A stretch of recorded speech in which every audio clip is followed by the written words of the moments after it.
Karen had always prided herself on doing things the old-fashioned way. So, when her daughter Emily asked for a haircut, she decided to take matters into her own hands. With a confident snip, Karen felt a pang of satisfaction until she saw something that made her blood run cold.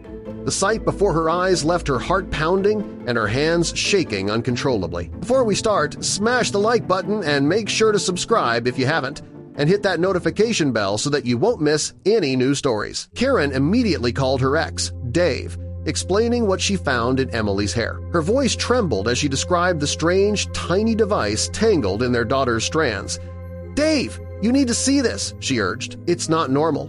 Dave, though taken aback, tried to calm her. "I'll be right over," he said, hanging up quickly. Karen's worry deepened as she stared at the strange object. Dave arrived, feeling both concerned and skeptical. "Are you sure it's not just some toy?" he asked, examining the odd object.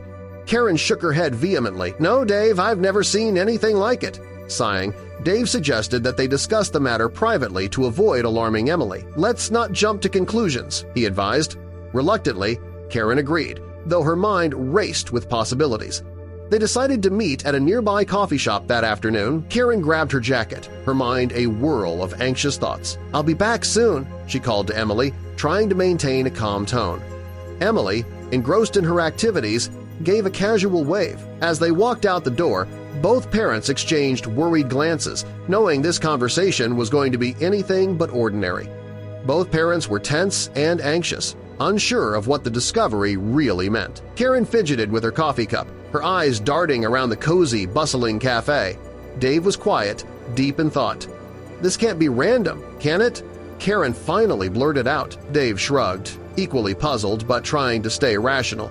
"Let's figure out what it is first," he replied, attempting to offer some stability. Karen couldn't shake the ominous feeling as she prepared to leave. She packed her purse, going over what she had seen again and again in her mind.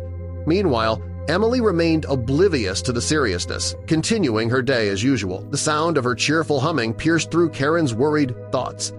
"I'll be back soon, sweetheart," she said, giving Emily a hug. Her daughter nodded, unconcerned, keeping busy with her coloring book. At the coffee shop, Karen showed Dave what she had found, a tiny, strange device embedded in Emily's hair. Dave leaned in, his eyes widening as he examined it more closely. "Where in the world did this come from?" he asked, bewildered. Karen shook her head, utterly confused. "I have no idea. It was just there," she said. The weight of uncertainty pressed heavily on their shoulders. Dave examined it and realized it looked suspiciously like a microchip. "This seems like something more serious," he said, his voice tinged with alarm. Karen's eyes widened in horror. "A microchip? Why would someone put a microchip in her hair?" she asked, baffled. "I don't know, but we need to find out," Dave replied, resisting the urge to jump to conclusions. The mystery deepened with every passing second. Startled, Dave suggested they needed to get it analyzed by an expert. "We can't just sit around and wonder about this. We need answers," he insisted. Karen nodded, her mind racing.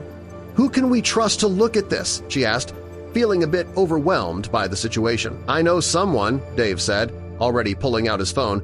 "Let's see if he's available to meet." They agreed not to tell Emily yet to avoid alarming her. "We need to handle this discreetly until we know what we're dealing with," Dave advised. Karen nodded in agreement. "The last thing we want is to scare her," she said. With a determined resolve, they both set out their plan to contact someone who could help them understand this unsettling find. The secret weighed heavily on them as they plotted their next steps. As they formulated a plan, curiosity and dread gnawed away at them. Sitting at the coffee shop, they whispered urgently, avoiding prying eyes.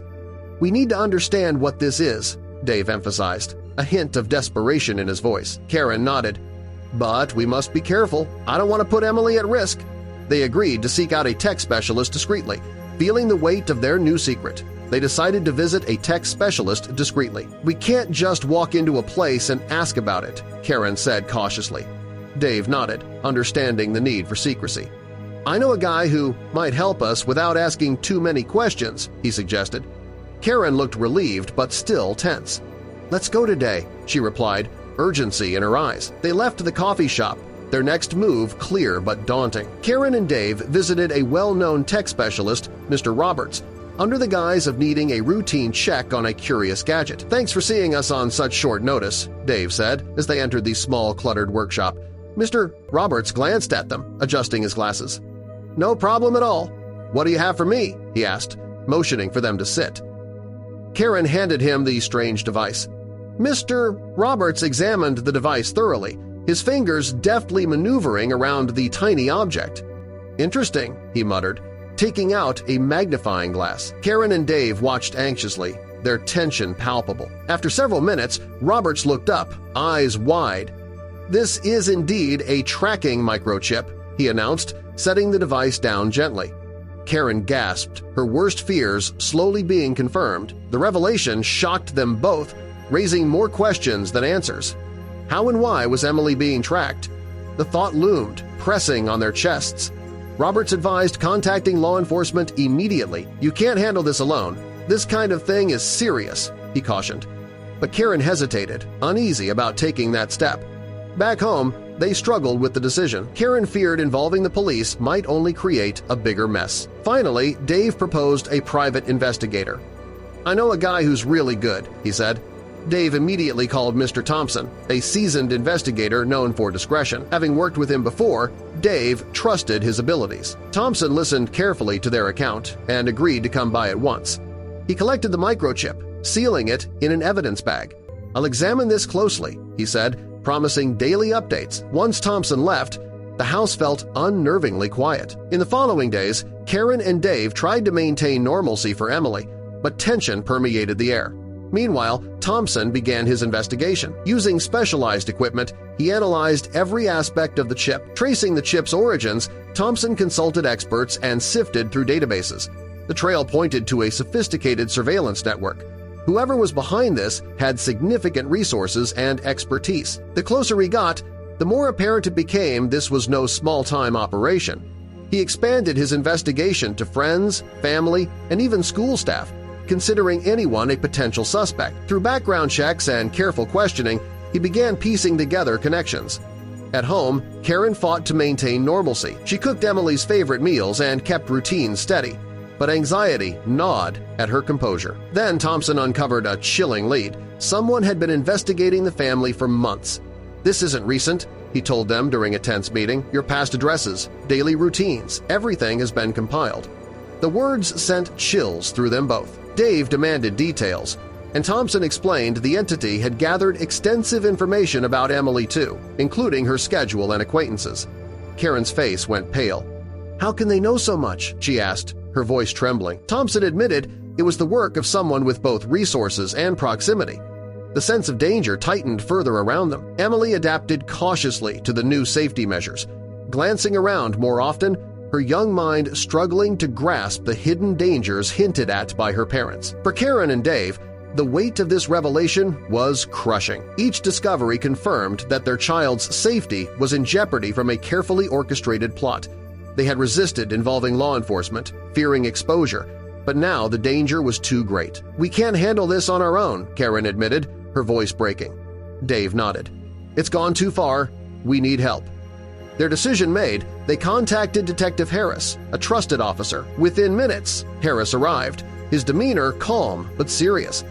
After listening to their account and examining the microchip, his expression hardened. "This is serious," he confirmed, taking notes and assessing the evidence. "We need to move fast, but stay discreet." Karen and Dave nodded, following Detective Harris's lead as he coordinated with his team. With police resources engaged, progress was swift. Harris mobilized officers to track leads and scrutinize suspects, assuring the parents, "We'll get to the bottom of this." Hope and anxiety wrestled within them as each update revealed more pieces of the mystery. Jenny's communications soon revealed plans for an imminent meeting. Cryptic texts and emails pointed to covert activity. "She's planning something soon," Dave muttered, dread tightening in his chest. Karen's face went pale. Harris acted quickly, arranging surveillance with plainclothes officers to monitor the meeting. The operation unfolded with tense precision. Officers raided the clandestine site, catching the suspects off guard. Karen and Dave waited anxiously by the phone until Harris called, "We've got them!" Relief washed over them, tempered by the knowledge that this was only the beginning. Jenny and her accomplice were apprehended. Under interrogation, Jenny admitted the microchip was part of an extortion scheme orchestrated by her partner. "I didn't want to, but he forced me," she confessed. The true motive emerged, a long-held grudge. Jenny's partner blamed Dave for ruining his career years earlier, and Emily had become the leverage for his revenge. The revelation stunned them. "So it was never really about Emily," Karen whispered, realizing their daughter had been caught in the crossfire of someone else's vendetta. Dave squeezed her hand, equally shaken by the twisted connection to his past. The heartbreaking truth left Karen pale, shaken by how close they had come to losing their daughter's safety. "We could have lost her," she murmured, tears in her eyes. Dave held her tightly. "But we didn't," he reminded her, grounding them both in relief. As the pieces fell into place, anger and betrayal mingled with relief. Every odd coincidence now made sense, but the knowledge cut deep. Jenny's role, though less direct, still left them feeling deceived. "How could she do this?" Karen asked bitterly. Dave shook his head, acknowledging the painful truth. Trust had been broken. Determined never to face such vulnerability again, they overhauled their security. New systems, stricter checks on acquaintances, and even discussions about moving closer to relatives became part of their plans. "We need a fresh start," Karen declared. Every precaution taken was a shield for Emily's future. With the culprits in custody, life slowly began to stabilize. They returned to daily routines, focusing on Emily's well-being. Karen took solace in small moments, reminding herself of their fortune. "We're lucky," she whispered to Dave, appreciating the fragile peace they had regained. Eventually, Emily was told a gentler version of the truth. "We had a little scare, but everything is okay now," Karen explained softly. Emily listened, wide-eyed, then asked, "So I need to stay close to you?" Dave hugged her tightly. "Yes, sweetheart. Just be careful."